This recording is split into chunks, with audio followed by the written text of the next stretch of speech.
আমার শরীর কাটতে আছে আরে হ্যাঁ সবাইকে চলে যেতে হবে। 90 দশকের জনপ্রিয় কৌতুক অভিনেতা হারুন কিসিঞ্জার, যিনি তার হাস্যরস আর প্রাণবন্ত অভিনয়ে দর্শকদের মাতিয়ে রাখতেন।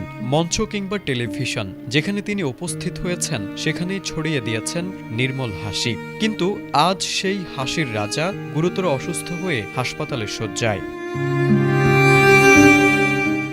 হারুন কিসিঞ্জার বেশ কিছুদিন ধরে নিউমোনিয়া ও শ্বাসকষ্টজনিত সমস্যায় ভুগছিলেন। সম্প্রতি অবস্থার অবনতি হলে তাকে দ্রুত হাসপাতালে ভর্তি করা হয়। চিকিৎসকদের নিবিড় পর্যবেক্ষণে এখন তার শারীরিক অবস্থার উন্নতি হচ্ছে এবং পরিবার সূত্রে জানা গেছে আগের চেয়ে তিনি অনেকটাই সুস্থ।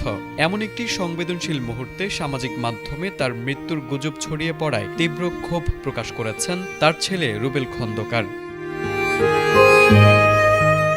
তার ছেলে জানান, কিছু অসাধু ও ভিওলোভী ব্যক্তি ইচ্ছাকৃতভাবে এই বিভ্রান্তি ছড়াচ্ছে, যা সমাজের জন্য লজ্জাজনক। মানুষের অসুস্থতা নিয়ে যারা ব্যবসা করতে চায় তাদের তিনি সমাজের আবর্জনা আখ্যায়িত করে এমন অপপ্রচার থেকে বিরত থাকার আহ্বান জানিয়েছেন। গুজবের বিরুদ্ধে রুবেল খন্দকার কেবল ক্ষোভই প্রকাশ করেননি, বরং আইনি ব্যবস্থার দাবিও তুলেছেন। তিনি বলেছেন, যারা এই মিথ্যা খবর ছড়াচ্ছে তাদের শনাক্ত করে দ্রুত শাস্তির ব্যবস্থা করতে হবে এবং ডিজিটাল নিরাপত্তা নিশ্চিতে সরকারের দৃষ্টান্তমূলক হস্তক্ষেপ কামনা করেছেন। পাশাপাশি সাধারণ মানুষের প্রতিও তার অনুরোধ, ভিত্তিহীন খবরে বিভ্রান্ত না হয়ে পরিবারের আনুষ্ঠানিক ঘোষণার উপর নির্ভর করতে।